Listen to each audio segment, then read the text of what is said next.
ഞാൻ നിങ്ങളോട് ഒരു കാര്യം ചോദിക്കാൻ വേണ്ടി വന്നതാണ് കേട്ടോ. വേറെ ഒന്നുമല്ല, നിങ്ങളുടെ വീട്ടിൽ ഒരു ദിവസം ഒരാൾ വന്നെയാണ്. എന്നിട്ട് ആ വന്ന ആള് നമ്മളെന്താ വയ്ക്കണം, കുറച്ച് നേരം അപ്പോൾ പോകും എന്ന് നമ്മൾ വിചാരിക്കും. അത് കഴിഞ്ഞിട്ട് ആ വ്യക്തി പോണില്ല.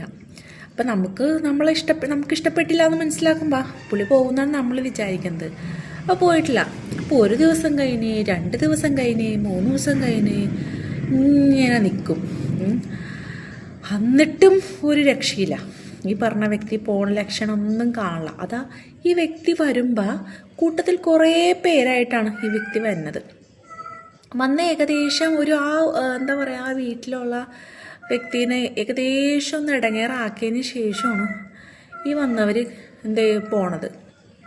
ഇപ്പം ഞാൻ പറഞ്ഞു വന്നതൊന്നുമല്ല, കഴിഞ്ഞ ദിവസം ഒരു 4 ദിവസത്തിന് മുമ്പ് ഒരു പനി വന്ന്, ഒരു മെനക്കെട്ട പനി. അന്ന് ആ പനിക്ക് മാത്രമായിട്ട് അങ്ങോട്ട് വന്നാൽ പോരായിരുന്നാ? ഇതങ്ങനെയല്ല. പനി കൂടെ തന്നെ എല്ലാ ജോയിൻ്റ് പെയിനാ. അപ്പം തലകറക്കം, ഛർദി, എന്താ പറയുക, ഇനി ഇല്ലാത്ത ഒന്നായിട്ടില്ല. നടുവുണ്ടെന്ന് ഞാൻ അന്നറിഞ്ഞത്. പിന്നെ നമ്മുടെ ശരീരത്തിൽ എന്തൊക്കെ തരം ജോയിൻറ്റുകൾ ഉണ്ടെന്ന് അത് അപ്പോഴും അറിയാൻ പറ്റും. അതൊരു ഇടിവെട്ട് പനി ഒന്നൊന്നര പനി. നമ്മൾ തളർച്ചയിലോട്ട് എത്തിക്കുമെന്ന് പറഞ്ഞില്ലേ? ആദ്യം പനിയുടെ രൂപത്തിൽ വന്ന്. അപ്പം നമ്മൾ ഒരു ദിവസം വീട്ടിൽ വന്നപ്പോൾ എന്താ വേണം, എനിക്കത് ഇഷ്ടപ്പെട്ടില്ല എന്ന് മനസ്സിലാക്കിയ കാലത്ത് വന്നതിനാ ഒരു ഉച്ച കഴിയുമ്പോഴെങ്കിലും ഇറങ്ങി വീട്ടിൽ നിന്ന് പോവാം.